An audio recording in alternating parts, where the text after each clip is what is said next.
আমাদের আজকের গল্প বৈতরণী পার, কলমে ছবি ব্যানার্জি।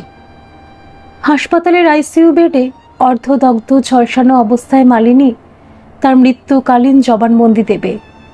তার গোটা শরীরটা পুড়ে ঝলসে গেলেও মুখটা আশ্চর্যজনকভাবে অক্ষত আছে। অবস্থা কিছুটা স্থিতিশীল হলেও ডাক্তার কোনো ভরসা এখনো পর্যন্ত দেয়নি। দুবার থানা থেকে তদন্তকারী অফিসার এসে ফিরে গেছেন। অবস্থা কিছুটা স্থিতিশীল হয়েছে জেনে তার জবানবন্দি নেওয়ার জন্য দুজন অফিসারও এসেছেন। মালিনীর একান্ত অনুরোধ, তদন্ত চলাকালীন তার বাবা মা যেন তার সামনে উপস্থিত থাকে। যদিও তার বাবা মা সে সময় ঘটনাস্থলে ছিল না। ঘটনাস্থল থেকে তার স্বামী দেবজিৎ ও তার বাবা মাকে গ্রেপ্তার করা হয়েছে।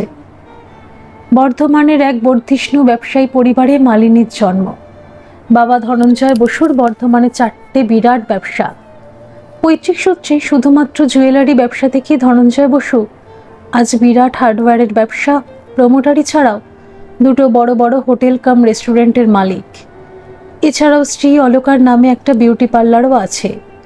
বড় ছেলে রণজয় ছোট ছেলে সঞ্জয় গ্র্যাজুয়েশন শেষ করার পরপরই ধনঞ্জয় বাবু 2 ছেলেকেই ব্যবসায় বসিয়েছেন। 2 ছেলের পর মেয়ে মালিনী, সবার ছোট মেয়ে সোহিনী ক্লাস 12-এর ছাত্রী। মালিনী ইংরেজি অনার্স নিয়ে বিএ পাশ করার পর কলকাতায় সম্বন্ধ করে বিয়ে দেওয়া হয়। মালিনী এত তাড়াতাড়ি বিয়েতে রাজি ছিল না। সে আরও লেখাপড়া করতে চেয়েছিল। তার মা অলকা দেবী এক ফুৎকারেই মেয়ের ইচ্ছেতে জল ঢেলে বলেছিল, যা পড়েছিস ওটাই ঢের। দেবজিতের মতো ভালো ইঞ্জিনিয়ার পাত্র পাওয়া ভাগ্যের কথা।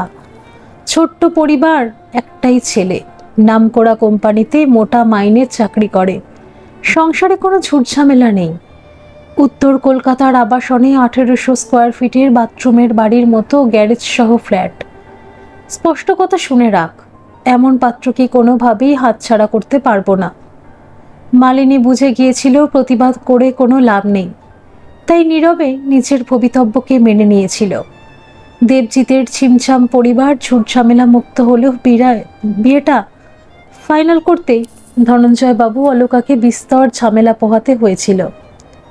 দেবজিৎকে নিয়ে ওর বাবা ইন্দ্রজিৎ বাবু ও মা সবিতা দেবী যেদিন দেখতে এসেছিল, সেদিন সুদর্শন চেহারার দেবজিৎ, সাম্য চেহারার বাবা ও একান্ত নিরীহ শান্ত চেহারার মাকে দেখে মালিনীর ভালো লেগেছিল। ওরা এক নজর মালিনীকে দেখেই বলেছিল, বাহ, আপনার মেয়ে তো যথেষ্ট সুন্দরী ও শিক্ষিতা। মেয়েকে আমাদের পছন্দ হয়েছে। আপনারাও নিশ্চয়ই আমাদের ছেলের সম্বন্ধে খোঁজখবর নিয়েছেন। আপনাদের আপত্তি না থাকলে বিয়ের দিনটা আজকেই ফাইনাল করতে চাই। ছেলের জন্য মেয়ে দেখে দেখে আমরা ক্লান্ত মশাই। সামনে যে কোনো একটা ভালো দিন দেখে আপনার ছেলেকে আশীর্বাদ করে আসবেন।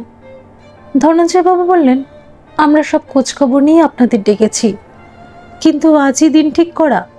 আমরাও তো একবার আপনার বাড়ি যেতে চাই। তাছাড়া এখনকার ছেলে মেয়ে, ওরা পরস্পরের সঙ্গে আলাপ পরিচয়টাও তো দরকার। দেবজিতের বাবা বললেন, নিশ্চয়ই, আলাপ পরিচয় ওরা অবশ্যই করবে। ছেলের পছন্দের কথা জেনেই আমরা আমাদের পছন্দের কথা বলেছি। দেখুন মশাই, আমি একটা সম্ভাব্য দিনের কথাই বলেছি। আগের দিনের মতো এখন কাগজ কলমে লগ্নপত্র করার কথা এখন উঠে গেছে। ঠিক আছে, আমার ছেলে বরং আলাদা ঘরে আলাপ পরিচয়টা সেরে ফেলুক। আমরা ততক্ষণে বিয়ের ব্যাপারে একটু আলোচনা করি। অশোকা দেবী বলল, সেই ভালো। ইন্দ্রজিৎ বাবু বললেন, দেখুন ধনঞ্জয় বাবু, বিয়েতে আমাদের দাবি দেওয়া তেমন কিছু নেই। আপনি ভরি 40 গয়না আর আধুনিক ফার্নিচার যা দেবেন সে আপনার মেয়েরই থাকবে। আর আপনার মেয়ের স্বাধীনভাবে হাত খরচের জন্য 20 লাখ টাকা মেয়ে জামাইয়ের জয়েন্ট অ্যাকাউন্টে রাখবেন। নমস্কারের ঝামেলায় আপনাকে যেতে হবে না, ওটা আপন আপন করাই ভালো। আমি মশাই ছেলের বিয়ের টাকা নিয়ে বৌভাতের অনুষ্ঠান করার ঘোর বিরোধী। অশোকা দাবি দেওয়ার পরিমাণ শুনে চমকে গেল। স্বামী স্ত্রী মুখ চাওয়াচাওয়ি করে চুপ করে গেল। ইন্দ্রজিৎ বাবু বললেন, কি মশাই, একেবারে চুপ করে গেলেন যে? অশোকা এবারে মুখ খুলল, বলল, দাবি দেওয়া কোনটা কম বলা ভাবছি। এটাকে দাবি দেওয়া বলে মনে করছেন কেন বুঝতে পারলাম না। সবটাই তো আপনার মেয়ের সুখের জন্যই বলেছি, যেটা আপনাদেরই আগে বলার কথা ছিল। মেয়েকে কি আপনারা শাঁকা সিঁদুরে পরিয়ে বিয়ে দিতে চাইছেন? ভাববেন না, সেটাতেও আমি রাজি আছি। ধনঞ্জয় বাবু বললেন, তা কেন? গয়না ফার্নিচার পর্যন্ত ঠিক ছিল, নগদ ক্যাশটা বেশি হয়ে যাচ্ছে না? ওটা 10-এ আনা যায় না? ঠিক আছে, ওটা না হয় 15-ই দেবেন। আপনার কথা আমার কথা দুটাই না হয় থাকলো। এটাকে মোটেই দাবি দেওয়া বলে ভাববেন না। দেখুন মশাই, মেয়েকে যা দেবেন সেটা খুশি মনে দেবেন, না হলে মুখ ফুটে শুধু বলুন কিছু দিতে হবে না। আমি সারা জীবন ব্যাংকে মোটা মাইনের চাকরি করেছি, এখন মোটা টাকা পেনশন পাই, সঞ্চিত টাকা ছাপ আসছে, ওটা ভবিষ্যতে আপনার মেয়ে আর আমার ছেলেই পাবে। আমরা তাহলে স্বার্থপর কোথায়? নেহাত আপনার মেয়েকে পছন্দ হয়েছে, আপনারা বরং ভাবুন, ভেবেই সিদ্ধান্ত নেবেন। আমরা আজ উঠি। ধনঞ্জয় বাবু শশব্যস্তে ব্যস্তে বললেন, আহা, রাগ করছেন কেন? আপনি তো ন্যায্য কথাই বলেছেন। আপনি যা বললেন সব দেব, আর খুশি মনেই দেব।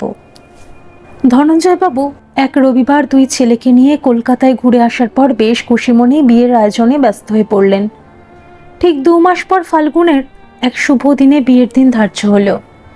কথা হলো বিয়ের রাতেই ছেলে মেয়ে দুজনকেই আশীর্বাদ করা হবে।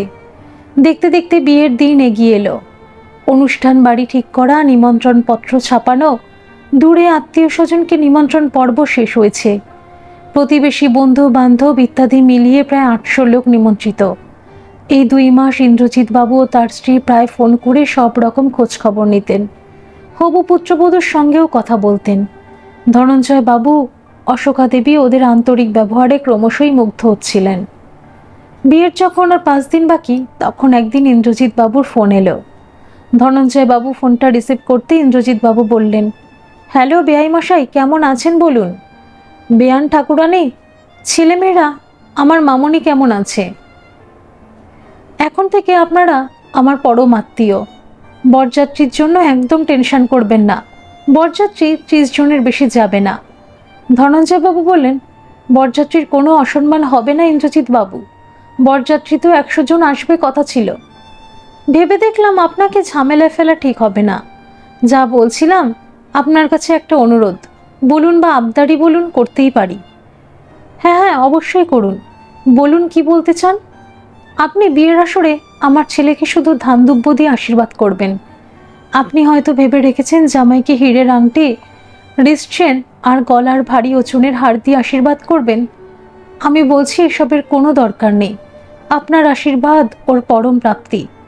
এ কথা শুনেই ধনঞ্জয় বাবুর প্রায় চোখে জল আসার উপক্রম হলো। তারপর একটু থেমে যেটা বললেন সেটা শুনে তার হার্টবিট থেমে যাওয়ার অবস্থা হলো। তিনি বললেন, আপনি মেয়েকে একটা দামি 4 চাকার গাড়ি উপহার দিন। আপনার নিজেরও তো 2টো গাড়ি আছে দেখলাম, আপনারা সবাই গাড়ি চেপেই ঘুরবেন। আপনার মেয়ে ভাড়ার ট্যাক্সিতে ঘুরলে কি আপনারই ভালো লাগবে?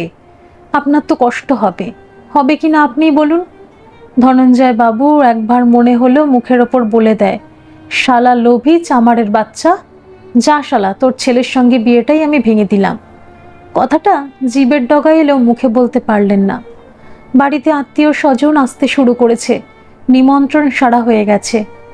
এই অবস্থায় বিয়ে ভাঙলে মেয়ের চরিত্রে কিছু আছে, তাই বিয়ে ভেঙে গেল বলে একটা গসিপ তৈরি হবে, রাস্তাঘাটে মুখ দেখানো দায় হবে। তার পিছনের কোনো রাস্তা খোলা নেই। তারপর নিজের মনেই সান্ত্বনা দিলেন, ছেলে নিশ্চয়ই এসবের কিছু জানে না, সে শুধু ধান দুব্য দিয়ে জামাইকে আশীর্বাদ করতেও পারবেন না। সমাজে তারও একটা সম্মান আছে। উনি মুখে যা যা বললেন সবটাই তাকে দিতে হবে। তবু পরামর্শের জন্য স্ত্রীকে সবটা বললেন। অশোকা সবটা শুনে বলল, যা চাইছে দিতে হবে, এই একবারই তো দেবে।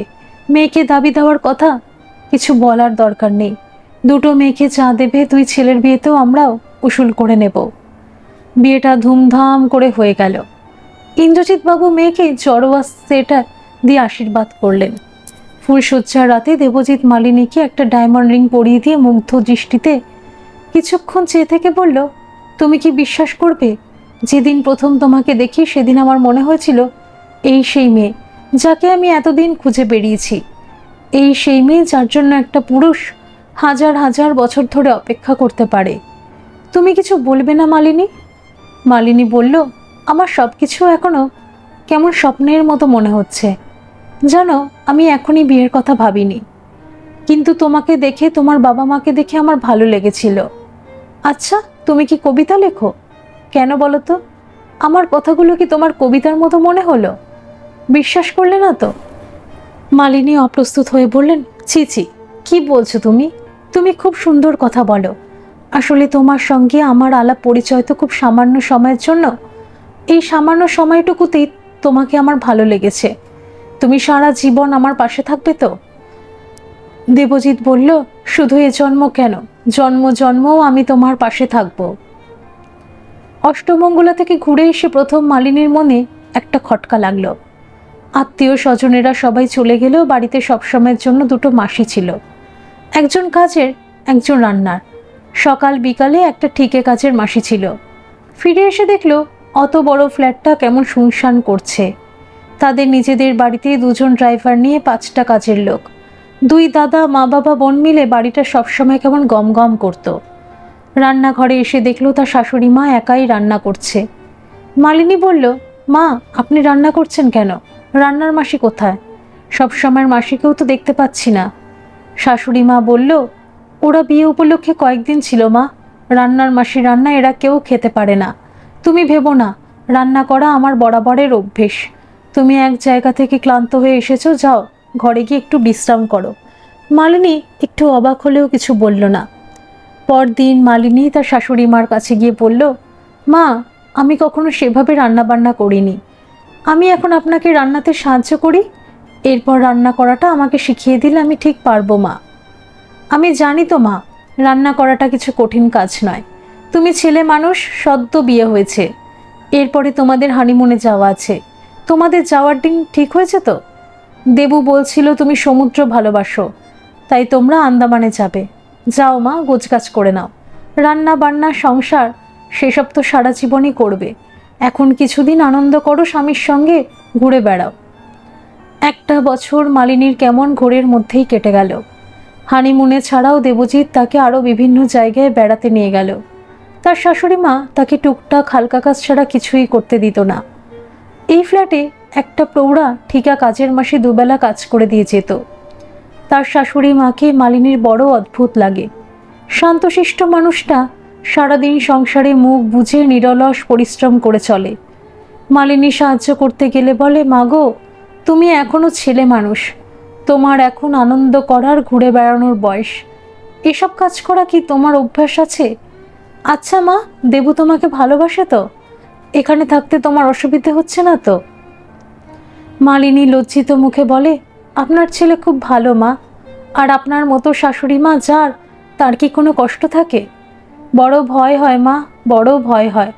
মালিনী অবাক হয়ে ভাবে, কেন ভয় হয় ওনার? মালিনীর শ্বশুরমশাইকেও বড় দুর্বোধ্য মনে হয়।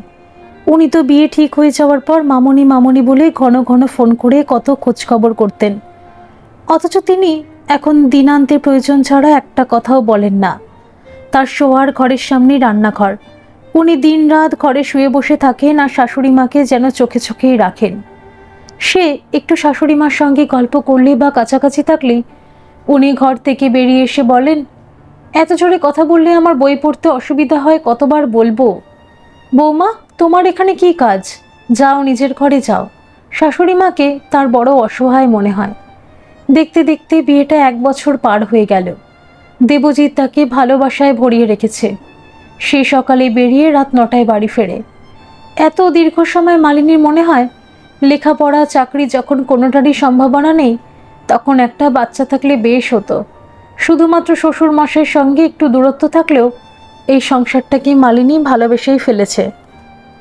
কয়েকদিন পর একদিন সন্ধেবেলা মালিনী অভ্যেসবশত বিশাল ডাইনিং কাম ড্রয়িং রুমের সোফায় বসে টিভির রিমোটটা দেখতে না পেয়ে এদিক ওদিক চাইতে দেখলো টিভির দেওয়ালটা ফাঁকা। টিভিটা খুলে নেওয়া হয়েছে। সে এমনিতে টিভি সিরিয়ালের নেশা আসক্তও নয়। দেবজিতের না ফেরা পর্যন্ত মালিনী শ্বশুরের সঙ্গে টিভির সামনে বসেই থাকে। গানের প্রোগ্রাম থাকলে শোনে, এছাড়া খবর শোনে। 1-8টা শ্বশুরমশাইয়ের পছন্দ মতো সিরিয়ালে চোখ বোলায়। মালিনী একটু গলা তুলে বলল, মা, টিভিটা এখানে নেই কেন? গলা শুনে শ্বশুরমশাই ঘর থেকে বেরিয়ে এসে বলল, বৌমা, টিভির কথা বলছো? ওটা বরাবর আমার ঘরেই ছিল, শুধু বিয়ের পর বছরখানেক ধরে টিভিটা ডাইনিংয়ে আছে। আমার এখানে টিভি দেখতে অসুবিধেই হচ্ছিল। তোমার শাশুড়ি আর দেবু টিভি দেখে না। তোমার কি অসুবিধা হচ্ছে বৌমা? মালিনী বলল, একটু সময় কাটে আর কি। ঠিক আছে বাবা, কোনো অসুবিধে নেই। ইন্দ্রজিৎ বাবু বললেন, শোনো বৌমা, তুমি অনেক দিন বাপের বাড়ি যাওনি। আমি লক্ষ্য করছি তোমার মন ভালো নেই। তোমার বাবাকেও ফোন করেছিলাম, পরশু তোমার দাদা তোমাকে নিয়ে যাবে। আচ্ছা বাবা, এবার আমি ঘরে যাই। বসো মা, তোমাকে দুটো কথা বলি। তোমার বাবা নিজের থেকে আধুনিক সব রকম ফার্নিচার দেবেন বলেছিলেন। আধুনিক ফার্নিচার বলতে তো বড় ফ্রিজ, 52 ইঞ্চি স্ক্রিনের টিভি, ওয়াশিং মেশিন, মাইক্রোওভেন, এসব কিছুই পড়ে। কি পড়ে না? এগুলোর একটাও তোমার বাবা দেননি। তুমি এখানে আসার আগে এই জিনিসগুলো বাবার কাছ থেকে আবদার করে চেয়ে নেবে, কেমন মা? মনে রেখো, এসব জিনিসে আমার কোনো প্রয়োজন নেই। এগুলো তোমারই নিত্য ব্যবহার্য ফার্নিচার, কিন্তু ওগুলো চাওয়ার সময় আমাদের নাম করবে না। মনে রেখো, তোমার এখন এটাই স্থায়ী ঠিকানা। মালিনী এসব কথা শুনে স্তম্ভিত হয়ে গেল। চুপচাপ নিজের ঘরেই চলে এলো। রাতে একান্তে দেবজিৎকে কাছে পেয়ে বলল, দেব, তোমার সঙ্গে আমার জরুরি কিছু কথা আছে। দেবজিৎ বলল, এখন কোনো জরুরি কথা নয়, এ সময়টা আমাদের ভালোবাসার সময়। প্লিজ মালিনী, মুডটা নষ্ট করে দিও না। রবিবার সব কথা শুনবো। রবিবার আসতে এখনো 3 দিন দেরি আছে। আমাকে পরশু কয়েকদিনের জন্য বাপের বাড়ি পাঠানো হবে। কথাটা শোনা তোমার জরুরি। বলো। অগত্যা শুনছি। আচ্ছা, একটা কথা বলো তো, আমার বিয়েতে বাবা এত গয়না, ফার্নিচার, 15 লাখ টাকা, এমনকি তোমাকেও হীরের আংটি, রিস্ট চেন, ভারী চেন ছাড়াও একটা দামি গাড়িও দিয়েছে। এসব কি তোমাদের দাবি ছিল? দেবজিৎ বলল, দেখো মালিনী, একজন গরিব মেয়ের বাবাও মেয়ের বিয়েতে যথাসাধ্য দেয়। তোমার বাবা একজন নামকরা ধনী ব্যবসায়ী, তার মেয়ের বিয়েতে এগুলো তো খুশি হয়েই দেওয়ারই কথা। তাছাড়া এই দেওয়া নেওয়ার ব্যাপারে আমি ছিলাম না, ওটা তোমার বাবা আমার বাবাকে নিজেই বলেছেন। মালিনী বলল, বেশ, মানলাম, বাবা সব জিনিস খুশি হয়েই আমাকে দিয়েছে। তাহলে শ্বশুরমশাই TV, fridge, washing machine, microwave oven আমার জন্য আমাকে বাপের বাড়ি পাঠাচ্ছেন কেন? ওই 15 লাখ টাকা তো বাবা আমার হাত খরচের জন্য দিয়েছে। ওখান থেকে 2 লাখ তুললেই তো সব জিনিস কেনা হয়ে যাবে। ও এই কথা। ওই টাকা থেকে 5 লাখ দিয়ে তোমাকে জড়োয়া সেট দেওয়া হয়েছে। বৌভাতের অনুষ্ঠানে 4 লাখ টাকা খরচ হয়েছে, আর বাকি ছিল 6 লাখ টাকা এই ফ্ল্যাটের ইএমআই দেওয়া হয়েছে। এসব কি বলছো তুমি? এই ফ্ল্যাট ব্যাংক লোন নিয়ে কেনা হয়েছে, আর হয় যদি সেই লোন দেওয়ার কথা কি আমার বাবার? বৌভাতের অনুষ্ঠানের খরচ বৌমাকে উপহার দেওয়া আমারই বাবার টাকায়? দেবজিৎ বলল, আকাশ থেকে পড়লে মনে হচ্ছে। টাকা যখন বাবাকে দেওয়া হয়েছে তখন বাবা কিভাবে খরচ করবে সেটা বাবার স্বাধীনতা। বাবা সামান্য ব্যাংকের কেরানি ছিলেন, পেনশনও আহামরি কিছু পান না। তার সঞ্চিত টাকার ব্যাংক লোন নিয়ে মাত্র 2 বছর হলেই ফ্ল্যাট কেনা হয়েছে। এখনো বহু টাকা লোন শোধ করতে হবে। বাবা তার পেনশনের টাকা সংসারে দেন না। বাবার রেস খেলার নেশা আছে। এছাড়া বাবা নিয়মিত দামি মদ খায়। এই লোন আমার মাইনে কাটিয়ে শোধ করতে হয়।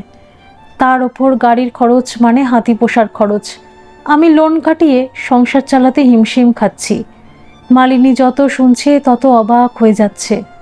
মালিনী বলল, তোমার বাবা মদ খান, রেসের মাঠে যান, আর এ কথা তুমি গর্ব করে বলছো? এটাতে আশ্চর্য হচ্ছ কেন? সব অভিজাত ঘরে এটা হয়ে থাকে। আমি বাবাকে ভালোবাসি, তার দোষ গুণ বিচার করার আমি কে? বাবা লেখাপড়া শিখিয়ে আমাকে প্রতিষ্ঠিত করেছে, তার টাকা নিয়ে যা খুশি করতে পারে। রেস খেলা অবশ্য আমি সমর্থন করি না। দেবজিৎ একটু থেমে বলল, শোনো মালিনী, বাবা শুধু তোমাকে 2 লাখ টাকার ফার্নিচারের কথা বলেছে। আমি তোমাকে অন্য কথা বলবো। বাবা যেটা সংকোচ করে তোমাকে বলতে পারেননি।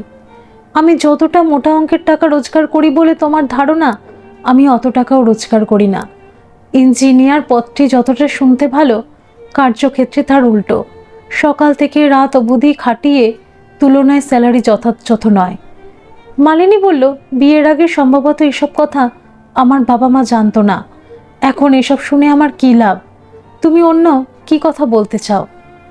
দেবজিৎ বলল, আচ্ছা মালিনী, তুমি কি জানো তোমার বাবার 5টা নামে ব্যবসা বাইরে বেনামে কটা ব্যবসা আছে? জানো না তো, উনি মাসে কোটি টাকারও বেশি রোজগার করেন। তোমার বিয়েতে উনি 1 মাসের পুরো রোজগারও খরচা করেননি। তোমার বাবার ব্যবসা, টাকা পয়সার আইনত তোমরা 4 ভাই বোন উত্তরাধিকারী। তুমি এবারে বাপের বাড়ি গিয়ে হার্ডওয়্যারের ব্যবসাটা তোমার নামে লিখে দিতে বলো। ওই ব্যবসার রোজগারে তুমি বিলাসবহুল জীবন উপভোগ করতেই পারবে। তাহলে এই ফ্ল্যাটের লোনটা আমি 6 মাসে শোধ করতে পারবো। আমরা তো বেশি কিছু চাইছি না। তোমার বাবা 7-8টা ব্যবসার মধ্যে মাত্র একটার মালিকানাই তোমাকে দিতে বলছি। এটা তোমার ন্যায্য অধিকার। তোমার বাবা যৎ সামান্য খরচ করে তোমাকে বিড়াল পার করেছেন। অনেক আলোচনা হলো, আশা করি তোমাকে সবটা বোঝাতে পেরেছি। এবার এসো আমরা ভালোবাসাবাসির খেলা করি। নাইটিটা খুলে ফেলো। সে রাতে মালিনীর ইচ্ছার বিরুদ্ধে জোর করে দেবজিৎ তার দেহ ভোগ করল। এই প্রথম মালিনীর মনে হলো সে ধর্ষিতা হলো। মালিনীর পায়ের তলার মাটি সরে গেল। 2 দিন পর তার ছোট দা সঞ্জয় বনে শ্বশুরবাড়ি এলো। বাড়িতে পা দেওয়া মাত্র আপ্যায়নের বন্যায় সে ভেসে গেল। সেদিন রান্নাঘরে একজন উড়ে বামুন নানা পদ রান্না করেছিল। পরিচ্ছন্ন পোশাকে 2টো অল্পবয়সী মেয়ে পরিবেশন করছিল। তার শাশুড়ি মা নিজে দাঁড়িয়ে তদারকি করছিলেন। মালিনী অবাক হতেও ভুলে গিয়েছিল। সঞ্জয় খুশি মনে তৃপ্ত হয়ে মনে মনে বলল, না, তার বোনটা খুব ভালো পরিবারে খুব সুখেই আছে। পরদিন দাদার সঙ্গে মালিনী বাপের বাড়ি এলো। একবার ভাবল তার স্বামী শ্বশুরের মুখোশটা খুলে দেয় বাবা মার কাছে। মনটা দোলা চলে দুলতে লাগলো।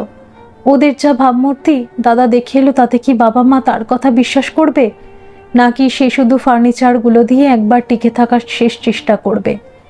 সব যেন সে নিজেই দেবজিতের প্রতি এত দুর্বল কেন? তাকে একটা সুযোগ দিয়ে দেখবে। সব দ্বিধা দ্বন্দ্ব কাটিয়ে মালিনী বাবা মার মুখোমুখি হলো। না, ব্যবসার কথা সে বলল না, শুধু বলল, আচ্ছা বাবা, তোমরা নাকি আমার বিয়েতে সব রকম আধুনিক ফার্নিচার দেবে কথা দিয়েছিলে। আমার শ্বশুরমশাই বলছিলেন তোমরা এই জিনিসগুলো দিতে ভুল করেছো। এই কথা শুনে মা ঝাঁঝিয়ে কিছু বলতে গেলে ধনঞ্জয়বাবু স্ত্রীকে থামিয়ে বললেন, হ্যাঁ মা, বলেছিলাম। ঠিক আছে, আমি তোকে তোর হাতে 3 লাখ টাকা দিয়ে দেব। তুই কলকাতায় গিয়ে তোর পছন্দ মতো জিনিস কিনে নিস। মালিনী টাকাটা শ্বশুরমশাইয়ের হাতে দিয়ে বলল, বাবা, এই টাকাটা বাকি ফার্নিচার কেনার জন্য দিয়েছে। ইন্দ্রজিৎ বাবু খুশি হয়ে বললেন, বাড়ির সবাই ভালো আছে তো মা? তুমি সব রকম আলোচনা করেছিলে? আচ্ছা, বুঝেছি, যাও তুমি এখন বিশ্রাম নাও। আমি 2-1 দিনের মধ্যে সব কিছু কিনে নেব। দেবজিৎ সোজা অফিস থেকে ফিরে বাবার ঘরেই গেল। দীর্ঘক্ষণ বাবা ছেলের মধ্যে আলোচনা হলো। রাতে দেবজিৎ বলল, মালিনী, হার্ডওয়্যারের ব্যবসা তোমার বাবা লিখে দিতে রাজি হয়েছেন? মালিনী বলল, প্লিজ দেব, তুমি আমার একটা অনুরোধ রাখো, আমাকে আর অসম্মানিত হতে বলো না। ব্যাংকের লোন কাটিয়ে তুমি যা মাইনে হাতে পাও তাতেই আমি সুখী। আমি বিলাসবহুল জীবন চাই না, আমি তোমাকে ভালোবেসে সংসার করতে চাই। দেবজিৎ বলল, আমি তোমার ন্যায্য অধিকারের কথা বলতে বলেছিলাম। এর মধ্যে অসম্মানের তোর প্রশ্ন আসছে কোথায়? আমি তো ব্যবসাটা আমার নামে লিখে দিতে বলিনি। যাকগে, এখন এই প্রসঙ্গটা থাক। 3 দিন পর আমার বস আসবেন তোমার সঙ্গে আলাপ করতে। ওই বসের হাতে আমার প্রমোশন নির্ভর করছে। প্রমোশন হলে মাইনেটা 1 লাফে 30,000 টাকা বেড়ে যাবে। আর বসকে খুশি করা তোমার উপর নির্ভর করেছে। মালিনী বলল, কিভাবে? একটু উষ্ণ আন্তরিক ব্যবহার করে। আবার কি করে? ওনাকে আমাদের বেডরুমে বসাবো, তুমি সুন্দর করে সেজে অভ্যর্থনা করবে। 3 দিন পর সন্ধ্যা 8টায় বস এলেন। দেবজিৎ তার ঘরে টি টেবিলে দামি স্কচ স্ন্যাক্সের ব্যবস্থা আগেই করে রেখেছিল। দেবজিৎ বসের সঙ্গে মালিনীর আলাপ করিয়ে দিল। বস উচ্ছ্বসিত হয়ে বললেন, বাহ দেবজিৎ, তোমার মিসেস তো অসাধারণ রূপবতী। এমন স্ত্রী পাওয়া তো ভাগ্যের কথা। আরে বসুন ম্যাডাম, বসুন। এ কি, গ্লাস দুটো কেন? আজ তো আমাদের 3 জনের একসঙ্গে সেলিব্রেট করার কথা ছিল। মালিনী বলল, দুঃখিত স্যার, আমি মদ খাই না, আমি সফট ড্রিঙ্কস নেব। অন্তত আমার আনারে খুব ছোট্ট করে। দুঃখিত, আমি সঙ্গে বসছি। 1 পেগ পানীয় শেষ করে বস বললেন, দেবজিৎ, গাড়িতে একটা দরকারি ফাইল ভুল করে ফেলে এসেছি, ওটা নিয়ে এসো। দেবজিৎ উঠে গেলে বস লোলুপ দৃষ্টিতে মালিনীর দিকে চেয়ে বললেন, অত দূরে বসলে কেন ডার্লিং? একটু কাছে এসে বসো। বুঝলে না তো? দেখো মালিনী, আমি সোজা কথা সোজাসুজি বলতেই ভালোবাসি। এই দুনিয়াটা চলছে গিভ অ্যান্ড টেক পলিসিতে। আমার একটা সইয়ের ওপর তোমার স্বামীর প্রমোশন নির্ভর করছে। এই প্রমোশনের লাইনে আরও 3জন ক্যান্ডিডেট আছে। আমি দেবজিৎকে প্রমোশন দেব, কিন্তু তার বিনিময়ে আমারও তো কিছু চাওয়ার আছে। মালিনী সভয়ে বলল, কি চান আপনি? একজন পুরুষ একজন সুন্দরী নারীর কাছে কি চাইতে পারে বলে তোমার ধারণা? যদি বলি মাত্র এক রাত্রির জন্য তোমাকে চাই, এটা আমার স্বামী জানে? তুমি বোকার মতো প্রশ্ন করলে মালিনী। আমার অনুমান জানে, তবু তুমি একবার জিজ্ঞেস করে দেখতে পারো। আমাকে 7 দিন ভাবার সময় দিন। ওকে, 7 দিন পর সইটা করব। এই কার্ডটা রাখো, 7 দিন পরে এই হোটেলে কথা হবে। মিনিট 15 পর দেবজিৎ ফিরে এলে বস বললেন, আজ আমি উঠি দেবজিৎ। তোমার মিসেসের সঙ্গে আলাপ করে খুব ভালো লাগলো। তুমি 7 দিন পর মিসেসকে নিয়ে হোটেলে যাও, ওখানেই সইটা করব। বস চলে গেলে মালিনী বলল, তুমি একা আমাকে রেখে চলে গেলে? তুমি কি জানো উনি আমাকে কি প্রস্তাব দিয়েছেন? কি বলেছেন? উনি আমাকে এক রাত্রির জন্য পেতে চেয়েছেন। দেবজিৎ হেসে বলল, উনি খুব রসিক মানুষ। উনি তোমার সঙ্গে রসিকতা করেছেন। স্ত্রী ছেলে মেয়ে নিয়ে ওনার সুখের পরিবার। 7 দিন পরে হোটেলে তোমার সঙ্গে আমি থাকবো তো? আমার ওপর তোমার ভরসা নেই? মালিনী বলল, আমি একবার বর্ধমান ঘুরে আসতে চাই। বাবার সঙ্গে ব্যবসার ব্যাপারে কথা বলতে আমি রাজি। মালিনী সেই মুহূর্তেই বর্ধমান আসার সুযোগ খুঁজছিল। সে সিদ্ধান্ত নিয়েই ফেলেছিল সে আর দেবজিতের সঙ্গে থাকবে না। মালিনীকে 2 দিনের মধ্যে ফিরে আসতে দেখে তার মা বলল, কিরে, হঠাৎ তুই ফিরে এলি যে? তোর চাহিদা মতো সব কিছুই তো দেওয়া হয়েছে। মালিনী বলল, মা, বাবা কোথায়? আমি তোমাদের দুজনের সামনেই কথা বলবো। মালিনীর গলার আওয়াজ পেয়ে ধনঞ্জয় বাবু ঘর থেকে হন্তদন্ত হয়ে বেরিয়ে এসে বললেন, কি ব্যাপার, তুই হঠাৎ এলি যে? মালিনী বলল, বাবা, আমার শ্বশুরমশাই আর তোমাদের জামাই আমাকে এখানে পাঠিয়েছে। কি ব্যাপারে? ওরা বলেছে তোমার তো অনেক নামে বেনামে ব্যবসা আছে, তার মধ্যে হার্ডওয়্যারের ব্যবসাটার মালিকানা আমার নামে লিখে দিতে বলেছে। এই প্রথম ধনঞ্জয় বাবু চিৎকার করে বললেন, কি বললি? এই ব্যবসাটা আমার সবচেয়ে বড় ব্যবসা। এই ব্যবসা থেকে আমার... মালিনী বলল, জানি বাবা, এই ব্যবসা থেকে তোমার লাখ লাখ টাকা ইনকাম হয়। এটা ওরাই বলেছে। অলকা বলল, এটা কখনো ওরা বলতে পারে না, এটা তোরই লোভের কথা। 2 দিন আগে ওদের নাম নিয়ে তুই 3 লাখ টাকা ফার্নিচারের নাম করে নিয়ে গেছিস। বাপের বিষয় ব্যবসা টাকা দেখে লোভে তোর জিভ লকলক করছে। এখন তুই সেখানে থাবা বসাতে এসেছিস।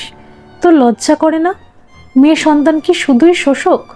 এত এত গয়না, টাকা, গাড়ি, ফার্নিচার পণ দিয়ে বিয়ে দিলাম, তাও তোর এত লালসা? মালিনী নিরীহ মুখ করে মাকে বলল, আচ্ছা মা, তুমি 2 ছেলের বিয়েতে পণ নেবে না? একবার শুধু মুখে কথা উচ্চারণ করতে পারবে, আর মেয়ে সন্তান শুধু শোষণ করার কথা বললে না? মা, তুমিও তো তোমার বাবা মায়ের মেয়ের সন্তানই। তুমি না গল্প করেছিলে তোমার বাবা তোমার নামে 5 বিঘে জমি লিখে দিয়েছে? নাকি বাবা পণ হিসেবে ওটা দাবি করেছিল? যা দিয়েছিল সেটা একবারই দিয়েছিল। কুকুরের মতো, ভিখিরির মতো বাপের দরজায় তোর মতো আমি বারবার হাত পাততে যাইনি। ধনঞ্জয় বাবু বললেন, তোর মা ঠিক কথাই বলেছে। তুই বিয়ে হতে না হতেই বাপের ব্যবসা টাকার চুলছেরা ভাগ নিতে এসেছিস। মালিনী বলল, বাবা, আইনত তোমার ব্যবসা, বিষয়, টাকা পয়সার তোমার 4টে সন্তানই তো বৈধ উত্তরাধিকার। এটাও আমার কথা নয় বাবা, ওরাই বলেছে। ধনঞ্জয় বাবু রেগে চিৎকার করে বললেন, তোর এত বড় সাহস, তুই আমাকে আইন দেখাতে আসিস? তুই এই মুহূর্তে বাড়ি থেকে বেরিয়ে যা। এবার মালিনী বিষণ্ণ মুখে বলল, বাবা, বিশ্বাস করো, আমি এতক্ষণ যা বলেছি তার কোনোটাই আমার কথা নয়। আমি আর ওখানে ফিরে যাব না বাবা। আমি দেবজিতের সঙ্গে ডিভোর্স চাই। ওরা অনেক মিথ্যে বলে বিয়েটা দিয়েছে। আমার শ্বশুর মদ খান, রেসের মাঠে জুয়া খেলেন। ওদের ফ্ল্যাটের ব্যাংক লোন এখনও শোধ হয়নি। দেবজিৎও মোটা অঙ্কের বেতন পায় না। বাবা, ওরা খুব লোভী। তবু আমি ওদের সব কিছু মেনে নিয়ে সুখী হতে চেয়েছিলাম, কিন্তু ওরা তোমার ব্যবসা আমার নামে মালিকানা চায়। দেবজিৎ আমাকে তার বসকে উপভোগ করতে দিয়ে তার চাকরির প্রমোশন চায়। বাবা, আমি তোমার ব্যবসা, টাকা পয়সার কিচ্ছু ভাগ চাই না। আমি শুধু তোমাদের কাছে একটু আশ্রয় চাই। ওখানে আমাকে ফিরে যেতে বলো না বাবা। ওখানে গেলে আমি বাঁচব না। আমি বাঁচতে চাই বাবা। অশোকা বলল, আমি তোকে বিশ্বাস করি না, তুই মিথ্যে বলছিস। সঞ্জয় নিজে দেখে এসেছে, বিয়েতে পণ সবাই নেয়, কিন্তু মানুষ হিসেবে ওরা সজ্জন। তুই কি চাস? বাকি জীবন তুই আমার ছেলেদের বোঝা হয়ে থাকতে চাস? ঘাড়ে একটা ডিভোর্সি মেয়ে সর্বক্ষণ ফোঁস করে নিঃশ্বাস ফেললে ছেলেদের বিয়ে দিতে পারবো?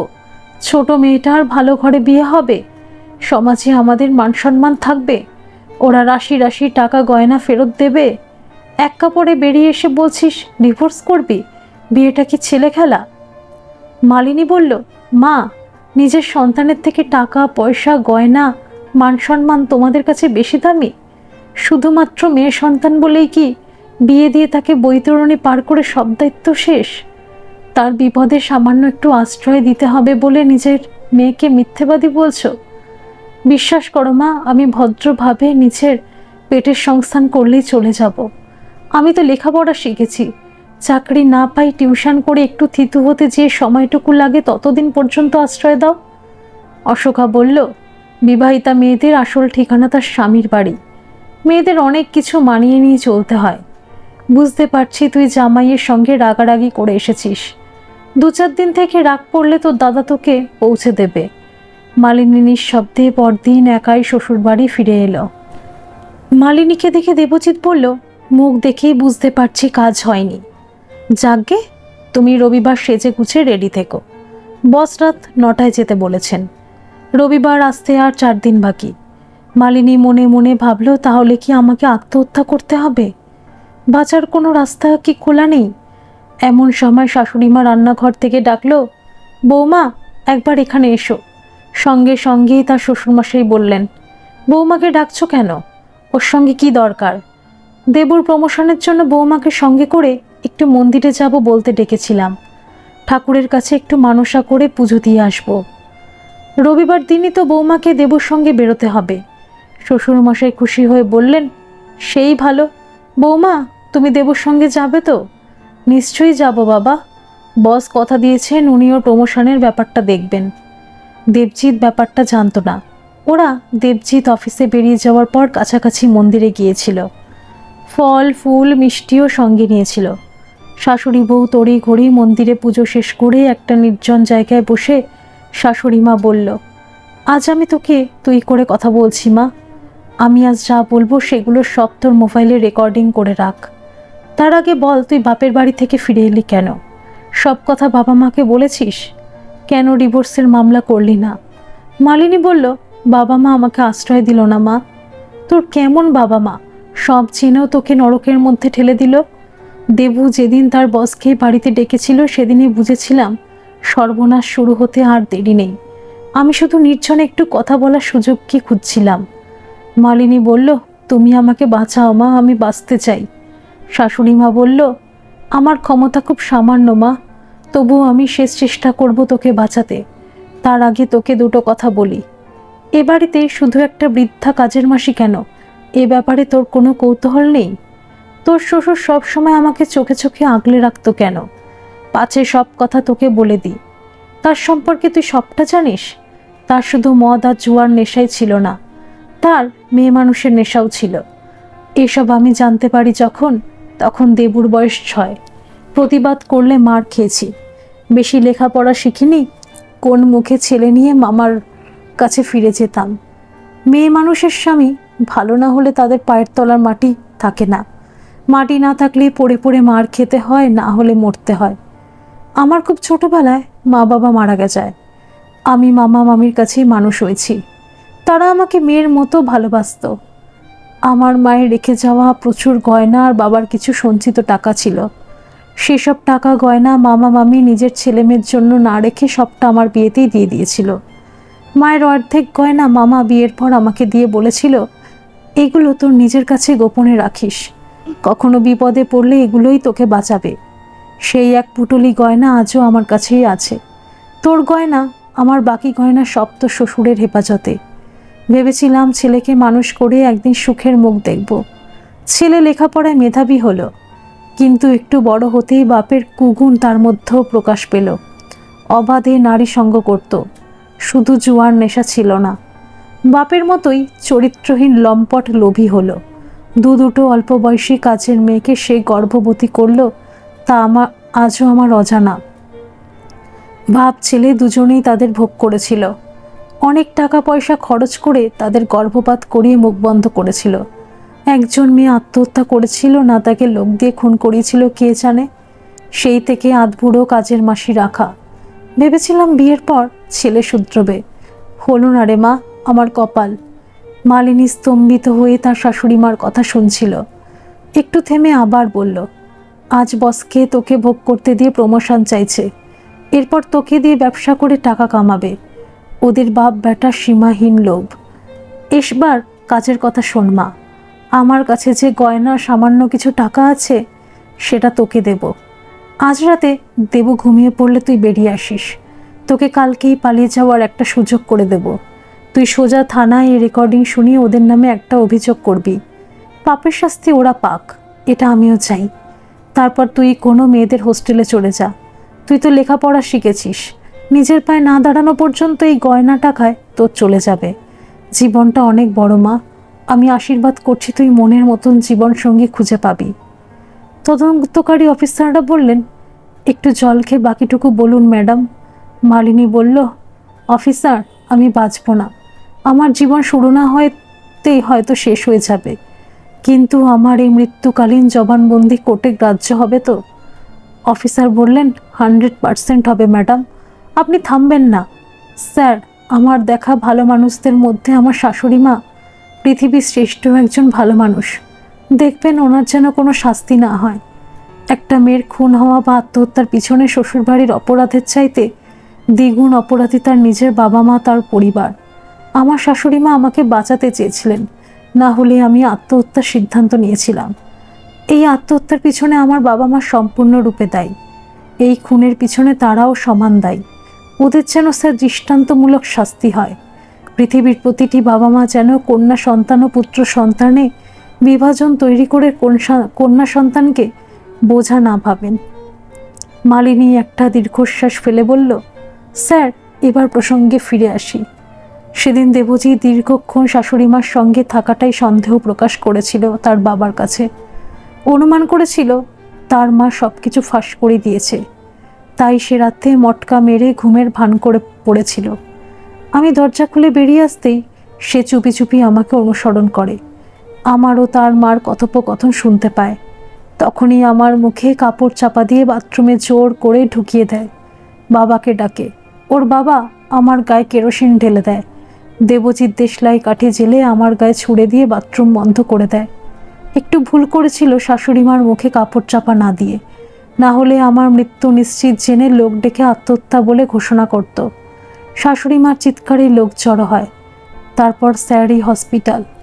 অফিসাররা গভীর সহানুভূতির সঙ্গেই বললেন, ম্যাডাম আপনি মনে সাহস রাখুন, ডাক্তারবাবুরা যথাসাধ্য সুচিকিৎসাই করবেন।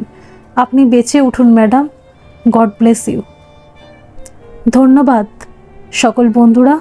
এই গল্পটি যদি আপনাদের ভালো লেগে থাকে তাহলে অবশ্যই একটা লাইক করে দেবেন, আর এই চ্যানেলে নতুন হয়ে থাকলে চ্যানেলটিকে সাবস্ক্রাইব করে আমার পাশে থাকবেন, আর পাশে থাকা বেল আইকনটিকে প্রেস করে দেবেন যাতে সমস্ত গল্পের নোটিফিকেশানগুলি সবার প্রথমে আপনাদের কাছে পৌঁছে যায়।